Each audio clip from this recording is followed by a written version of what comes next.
Hello, it is my pleasure to be able to present this small little training on Assert Yourself Incorporated and its founder, Dr. Danita Morales Ramos, yours truly.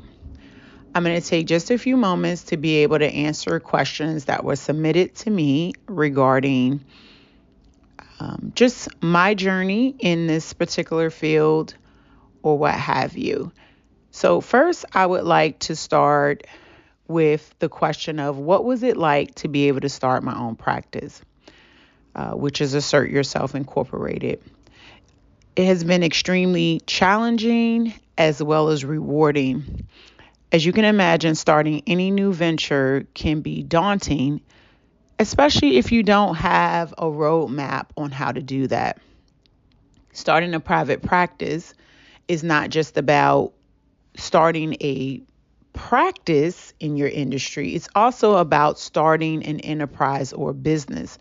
So I came into this segment of my career not really knowing a lot about business. So in addition to building my practice, I also needed to build my skill sets as a business owner.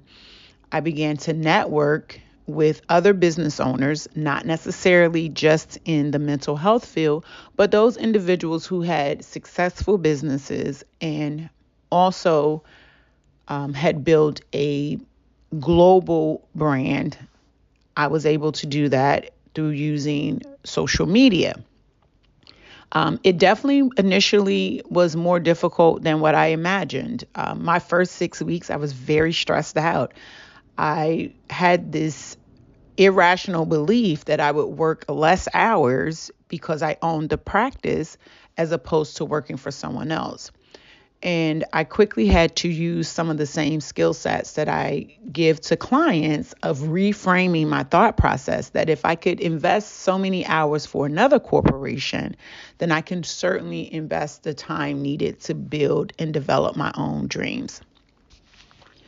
Some of the question that was asked, pros and cons, I call them cost and benefits. Many of the benefits that I found from owning my own practice were some of the same costs that I had working for other people. One of the biggest benefits is the level of flexibility in having your own enterprise. I decide what hours I'm going to work. I decide what populations that I'm going to work with.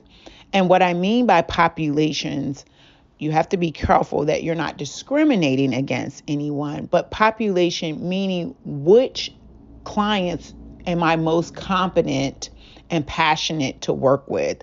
And I found that I am most passionate with working with individuals who have had challenges overcoming belief systems related to past trauma and individuals that struggle with relationships. As you can imagine, that is a wide audience. However, having the competence to be able to work with individuals that meet those specific criteria, as well as being able to work with individuals that have various cultural dynamics, be it ethnic, gender, sexual orientation, religion, all of those cultural factors. So the benefit of having your own practice is that you design a practice curtailed to a specific audience. One of the costs of that is that not everyone knows who you are. And so it's important to get out there and to market yourself in a professional yet profound way. One of my favorite books is called The Purple Cow by Seth Godin, where he talks about how to stand out in your particular industry.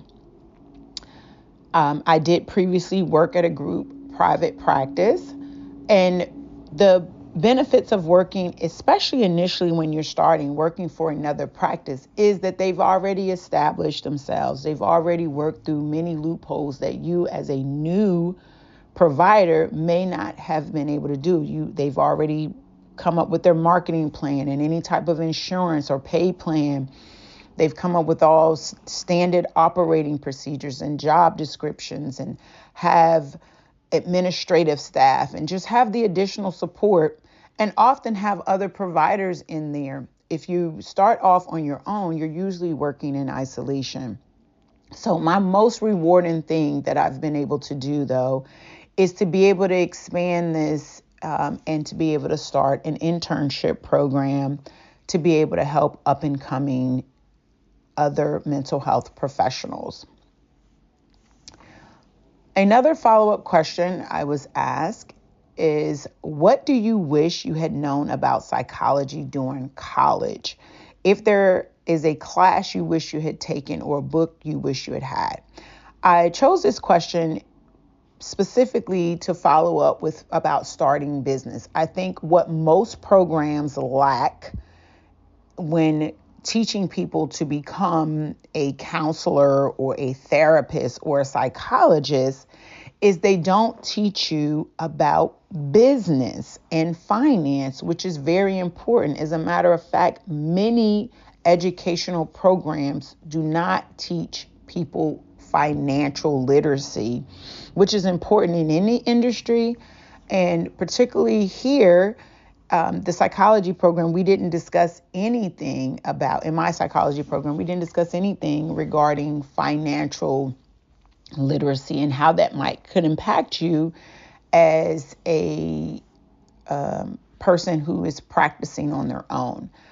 I also wish that there had been not necessarily a class, but more requirement that individual therapy was a requirement, not necessarily an option. My program did require you to go to 3 sessions as a part of your program just to see what it was like. I think that universities and colleges should be much more intentional in having, especially at the latter part of the program, that their practitioners have at least monthly therapy. And the reason why I say that is because I share with people, I listen to people's scary stories for a living. And so imagine listening to scary story after scary story after scary story, and then having no way to really resolve how you feel as a human in listening to scary stories all the time. And so having students early on to practice attending therapy routinely just to address anything that can come up from working with challenging cases, I think is very important. In regards to, have I conducted any research projects? My doctoral research was one of my largest research projects. And then the second research project has been through my affiliation as well as my instruction at the Institute of Cellular Wellness, where we focus more on natural and holistic forms of care. And so we have conducted research, a lot of case studies in that particular, at that institute. And we don't really share a lot of that information publicly because our research is dedicated to our members. It is a private membership through the Institute. And we do that for multiple reasons, is to protect the interests of our participants, as well as to protect the sanctity of our studies. We do this research at the Institute of Cellular Wellness. It is not for profit. It is more for health of our community.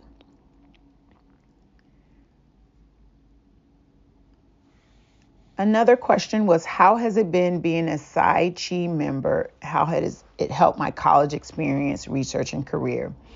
If I'm honest, I received an offer to be a member early on in my career, and it was actually a steam booster to be acknowledged in that way initially. And then it is recognized in most places, as a a symbol of commitment to our field, and it also gives that designation to show that we've taken our studies very seriously.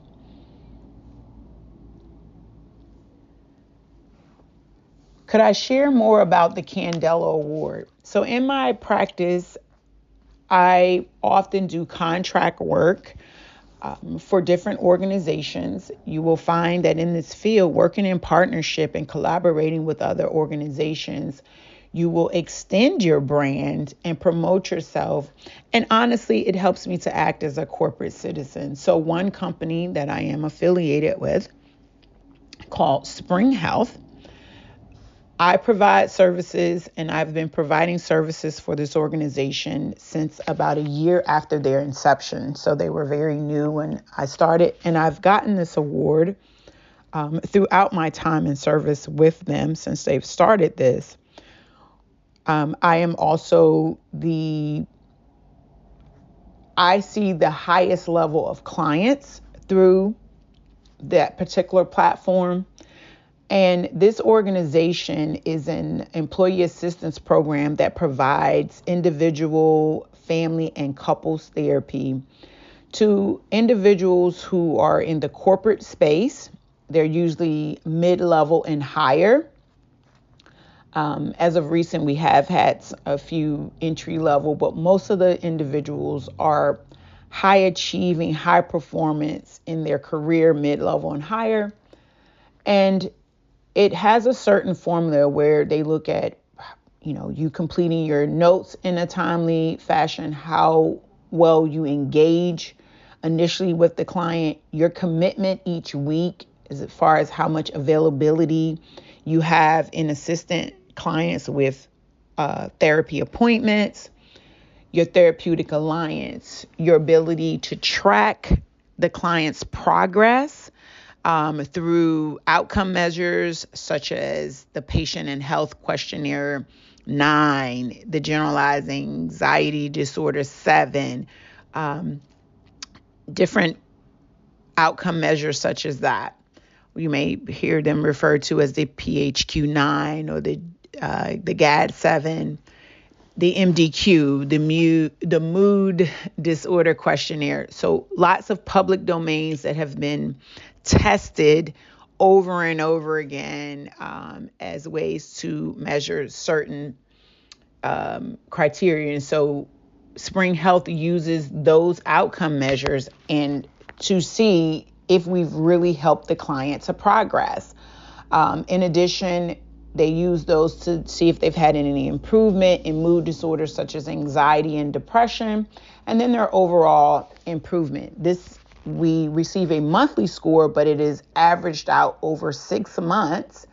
And after that average, they determine if you would, one, receive a bonus, and they compare you to the other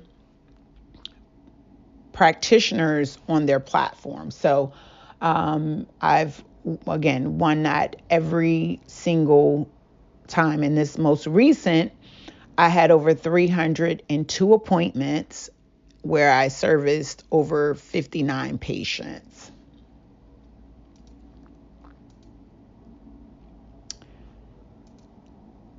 Another follow-up question is there a book, an extracurricular activity, or a class that you think would be beneficial for students to participate in, and why? That is a huge loaded question. You want to read tons of books and you want to get involved in multiple different activities. And it depends on what it is that you're trying to accomplish in your career. So I share this with my students in my internship program, and I share this with clients, and I also live by this. I focus my life on value-based living. I don't set goals until I first have the value, right? What is important to me? Why it's important to me? Do your research on Dr. Russ Harris. He is an expert in acceptance and commitment therapy. He talks very much about values. I follow a lot of his content. I use a lot of his free resources. with my clients and things of that nature. But Dr. Russ Harris has a values list that I recommend every student listening to me access. Do a Google search and access that list and find 3 to 5 values that are important to you. Now, keep in mind that your values will evolve over time. The values that I had as a young mother are not the values that I have now as a mother of adult children. Okay, the values that I had as a married woman is not the same values that I have now as a divorcee. And so I'm sharing that because you're going to want to do this periodically, especially when there's changes in your life, especially when there's challenges in your life, to do a check-in and reflect, hey, have my values changed in any way? It also helps you decide who you want to align with as you continue to grow your professional career. In terms of books, one book that I recommend that you read, I've already shared, which was The Purple Cow. Seth Godin is a very good author in helping you to see yourself in a very esteeming ways. Extracurricular activity. I recommend that weekly you participate in at least one networking event, especially if you're going to go into private practice. But don't just wait to do that. Do that as a student. Okay. It is not about who you know, it is about who knows you. And so getting out, participating in a networking activity helps others to get to know you, even if you're a student, right? I will tell you that they say it's a small world. That world becomes smaller the more you network. So every week I participate in at least one networking activity. That networking activity ranges anywhere from a business networking activity to something that I like as a hobby, but it constantly has me in front of a set of people that align with my values, and it increases my net worth or my network, right? And so I recommend that as well. I also recommend getting involved in any type of programs that your local jurisdiction, whether it's the city or county, may offer for business owners. Here in Hampton Roads, where I'm located, various cities have business classes and courses for new business owners, and oftentimes they're either free or at a nominal fee. These are excellent ways to connect with other new business owners in your area. It's also an opportunity to find out other resources that is in your community to be able to help you to get underway. And attending different job fairs in your area as well. I saved this last question, which is, can I tell more about our internship program at Assert Yourself? And what are the qualifications and what do you hope students will learn during their time with you? So I'm so passionate about the internship program. The reason why I developed this program, it was out of necessity, because when I was seeking an internship program, there was really almost next to nothing available. Many practitioners do not want to assume any liability for students, and quite honestly do not have the time to be able to train students, and often will turn students down. That can be very disheartening for a student, especially when you're going through your program and you're doing all your studies and then you're ready to get in the game. In the medical profession, there's lots of residency programs for individuals to be able to get that, but not necessarily anything like that in a psychology and counseling field. And so I charged myself at that time, when I found out how difficult it was for me to find myself, I realized that other people may have that same challenge. And so I committed to myself, which is one of my values, commitment, to be able to start a program to be able to do that. So this program is bare minimum a 2-year program. It starts from practicum, internship, and then if the student so desires, can go into their residency when they're seeking hours for licensure after they complete their coursework. In this program, what it is designed to do is to see the student from start to finish in their professional development, giving them a structured way to obtain the necessary skills, not only to get their degree and their license, but ultimately to be competent in this field. What I found more often than not, that while many professionals do obtain their licenses, they often are not necessarily competent to practice. And that creates an ethical dilemma. And so I find it part of my responsibility to protect our field, to help other professionals to become qualified. And so what are the qualifications? The qualifications to be a part of this program is that the individual must be about to enter their practicum and or internship at their university and completed whatever coursework or whatever requirements are required by their school to be able to enter into an internship program. The person must also be open and willing to commit to a minimum of 20 hours a week to be able to not only get the direct hours that are needed, but additional ancillary hours to learn the other skills that are necessary, a lot of administrative skills such as clinical documentation, case conceptualization, treatment planning, and things of that sort. Additionally, the person must be willing to work in a team environment, as our program is a comprehensive program in that each time a student meets a step, like from practicum to internship, once they get to internship, they would be partnered with a practicum student to be able to provide some mentorship and guidance as well. Because as a private practitioner, the individual also must be able to supervise other professionals. So we have that as well.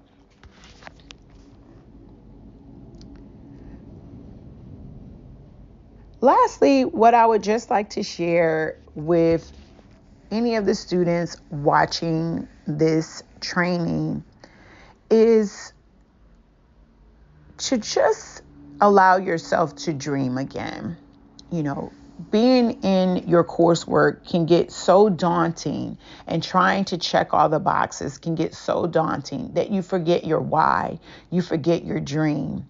Whenever I feel that level of burnout approaching, that compassion fatigue, frustration, I remind myself of why I started in the first place. And so I encourage who's ever listening and watching this to be able to remind yourself why you started this in the first place. It is incredibly important to remember to dream. Remember why you started this in the first place.